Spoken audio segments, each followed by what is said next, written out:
My name is Ahmad Farah. I am a part-time marketing freelancer and entrepreneur. I have two simple questions. One at a time, brother. We allow only one question at a time. Okay. Please thank ask you. your first question. Okay, thank you. My question, since I've been involved with interfaith discussions with my non-Muslim friends, I have two difficult questions that I can't answer. So maybe you can help me. Can you please go ahead and ask your first question? So there is one Sahih Ahadith that says that those who leave Islam can be killed. And doesn't it contradict to the Quranic verse that La ikraha fid din, there's no compulsion in religion? So how do you reconcile that? Thank you. There was asked a question that there is a Sahih Hadith which says that those who leave Islam, they should be killed. And the verse of the Quran is referring to Surah Baqarah chapter 2 verse number 256, which says La ikraha fid din, there is no compulsion in religion. So isn't there a contradiction? When Allah says in the Quran there is no compulsion in religion, means you cannot force anyone to accept Islam at the point of the sword. You cannot take a gun and tell him accept Islam. You can't take a sword. So then you cannot force anyone to accept Islam. That is true. So if you force anyone to accept Islam, it is haram. That is another question. That once you accept Islam, you have agreed to follow the rules and regulation of the religion. There's a difference between the two. You cannot force anyone to accept Islam, that's not permitted. But someone who accepts the deen, he is a Muslim, then he leaves the deen, he is going from the right track to the wrong track. This Islam does not permit. And why Islam says that? They don't want a person to go from good to bad. Islam agrees that Islam is Dinul Haq. You cannot force anyone to accept, but once you accept, it is the rule you have to follow. For example, no one can force you to join a school, correct? Yes. Can someone force you? No. But once you join the school, then you have to wear the uniform or not?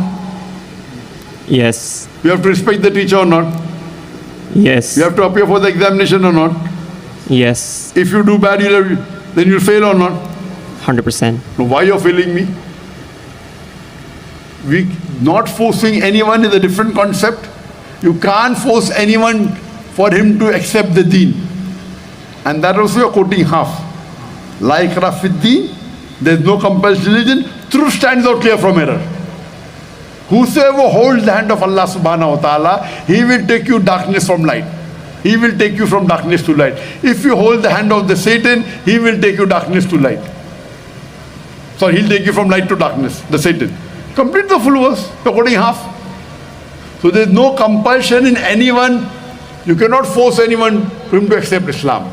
But once out of free will he accepts, then he has to follow the rules and regulation of the religion. And we would not want anyone to devalue himself from going outside the deen. So I agree with that logic, that we should not allow anyone to devalue himself.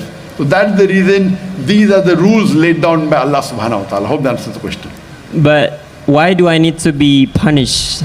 Why do I need to be killed if I want to leave Islam? If you take admission into the school, then you'll fail. Why should I be failed? Why should you be failed? In this, there are two views. One view is a person like in a country. You know there's something like treason? You know treason? No. Treason means you are selling the secrets of the country to the enemy. Belot kepada negara. Pembelot. Oh. Pengkhianat. If you do that, most of the country, death penalty or life imprisonment. If you do, you cannot say, why is this country giving me death penalty? Why did you do that mistake?